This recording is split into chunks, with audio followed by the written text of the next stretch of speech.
Amigos y amigas, que tengan excelente día. Te vas a sorprender lo que está ocurriendo luego de que la presidenta ministra de Norma Piña, esta ministra, que es la ministra más odiada por el pueblo de México, Norma Piña, quería tumbar la reforma al Poder Judicial y desafía a todos los mexicanos, a más de 36 millones de mexicanos que quieren que se haga esta reforma. Hoy, amigos, hoy la presidenta Claudia Sheinbaum le dio para llevar a la ministra más corrupta que ha tenido nuestro país. La paró en seco y no se la perdonó. Antes de poner la información, los invitamos a que nos ayuden a compartir este video en todas sus redes sociales, que activen la campanita de notificaciones y que nos regalen un poderoso like. Dejen sus comentarios que lo estamos leyendo todo. Vamos rápidamente a ver qué es lo que está informando la presidenta de México, Claudia Sheinbaum, que pone de rodillas a la ministra más odiada por la mayoría de los mexicanos, que no quiere, se niega a que se elijan los jueces y magistrados por un voto popular. Vamos rápidamente con la información que esta ministra desafió a todos los mexicanos. Vamos a ver qué es lo que está informando la presidenta Claudia Sheinbaum. Buenos días, presidenta. Armando Jefferson, del diario 24 Horas. Pues cambiando un poco de tema, pues ayer se llevó en la Corte la discusión de la reforma al Poder Judicial. Pues hubo sorpresas. El ministro Pérez Dayán pues rompió con este bloque de los 8 ministros, y pues el presidente nacional del PRI pues ya acusó que el rompimiento de este ministro se debía a que pues enfrenta denuncias por acoso sexual. Preguntarle pues si este balance que tendría o la participación de este ministro. Ayer fue interesante cómo se desenvolvió la discusión en la Corte. Actualmente la Corte tiene 11 ministras y ministros. Para que se hubiera reconocido la inconstitucionalidad que era parte del proyecto de el ministro Carranca, ¿o cómo es? Juan Luis González Alcántara y Carranca.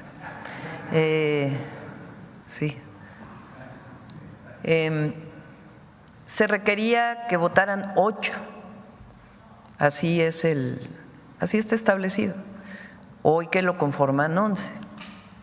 La reforma que se aprobó, que ya es parte de la Constitución, la Constitución establece que ahora que se elijan los nuevos ministros y ministras, van a ser 9, es decir, se reduce en 2.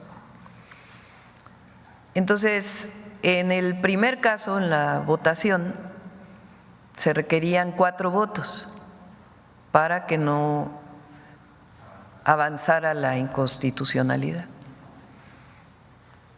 Entonces se necesitaban 8 votos, necesitaban 4 votos en contra. Entonces, ¿quién votó en contra? Pues fueron la ministra Yasmín Esquivel, la ministra Loreta Ortiz, la ministra Lenia Batres y también el ministro Alberto Pérez Dayán. Y yo los invito a que escuchen la intervención del ministro Pérez Dayán. Las otras 3 ministras también hacen intervenciones muy importantes. Pero el ministro Pérez Dayán lo que dice es: no estoy de acuerdo con la reforma, pero eso no quiere decir que mi opinión personal implique que pueda ser aceptado un proyecto de inconstitucionalidad, porque pues ya está en la Constitución. Él incluso dice que hay otros casos donde él votó así. Entonces hay una coherencia en la votación del ministro.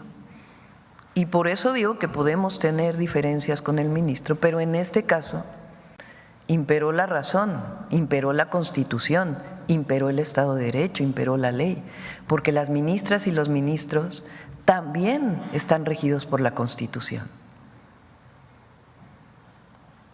Entonces hay que escuchar su posición y miren que me imagino que ha de haber tenido toda clase de presiones del otro lado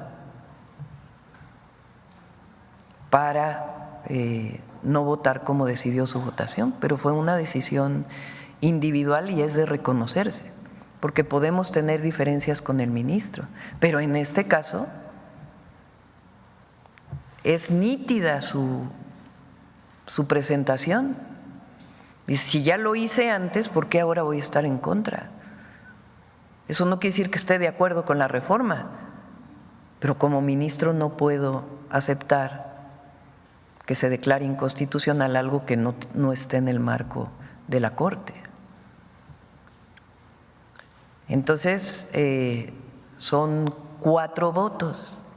Entonces ahí pues ya se declaraba que no procedía el proyecto del ministro Juan Luis González Alcántara Carranca. Y también, entonces, la ministra presidenta dice, no son 8 votos los que se necesitan, son 6, porque a la nueva Constitución o la nueva redacción de la Constitución que ellos están impugnando dice que 6. Bueno, pero son 6 cuando son 9 ministros, no 6 cuando son 11. O sea, era darle una vuelta así, pero una pirueta inconstitucional. Y ahí otros 2 ministros dicen, a ver, o sea, no podemos hacer eso. Que fueron el ministro Luis María Aguilar y el ministro Pardo, que también no estamos de acuerdo con ellos en muchísimas cosas, pero finalmente dicen, a ver, no, esto no puede ser. Por eso digo que imperó la razón. Digo, triunfa el pueblo de México y la Constitución y el Estado de Derecho, pero también impera la razón frente a la sinrazón, la cordura frente a la locura. Entonces, también, aunque no se esté de acuerdo en muchas cosas, también hay que reconocer cuando toman una posición que tiene que ver con la investidura de la Corte. Entonces, la oposición, fíjense ayer de qué tamaño fue la movilización. Muy pocas personas realmente. No, por ello, pues, aquí hay libertad de expresión, de reunión, de manifestación, siempre hay libertades en México. Pero hay democracia.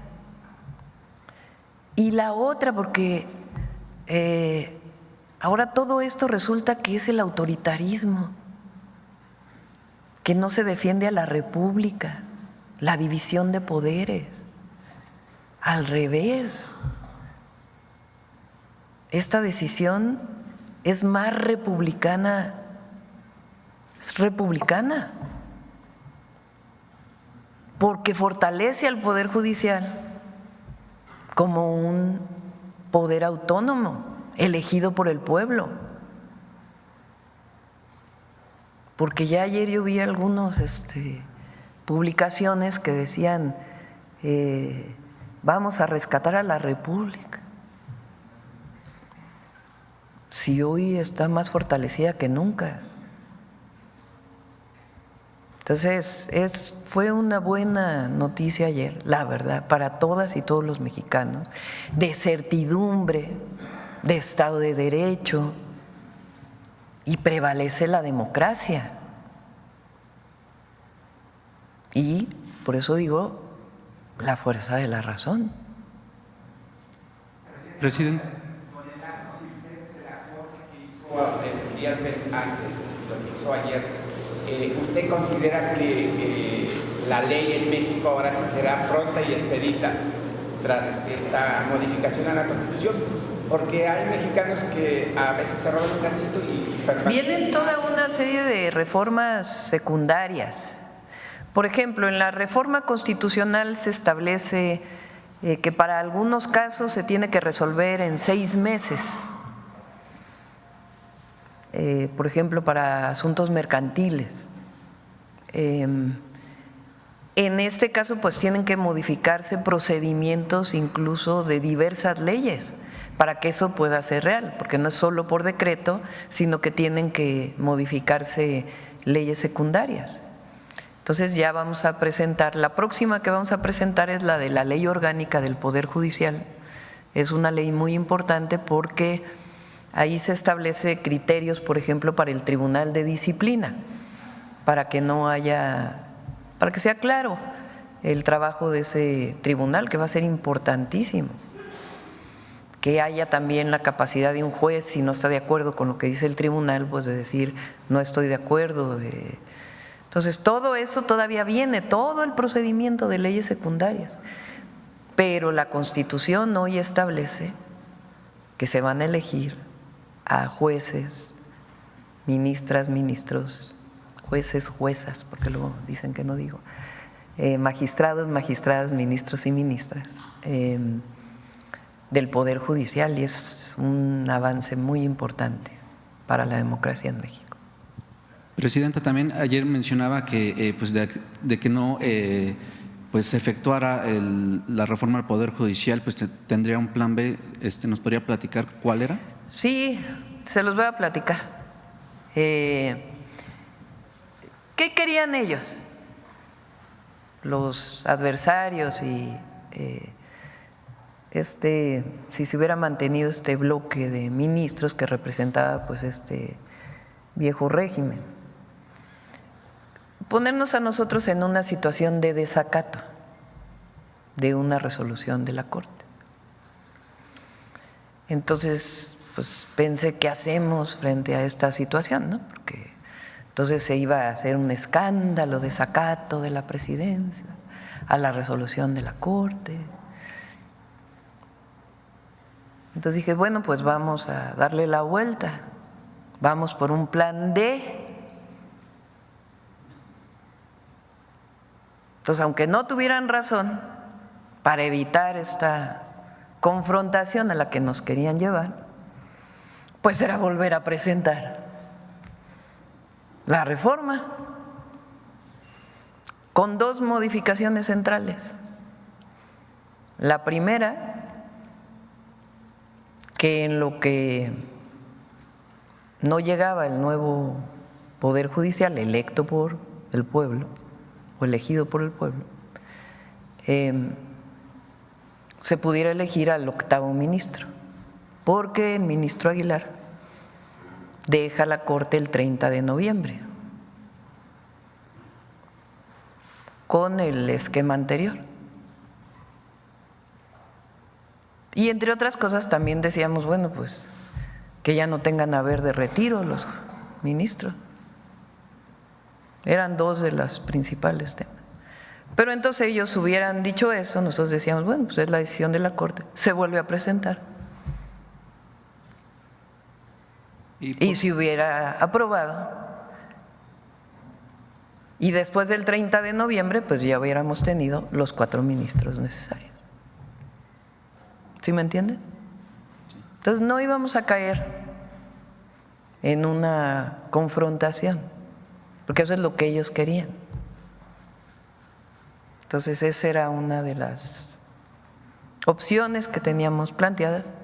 Por fortuna no fue necesario, porque también era pues un precedente no muy bueno para el país, pero no íbamos a caer como ellos querían, mantenernos 6 años en el supuesto desacato.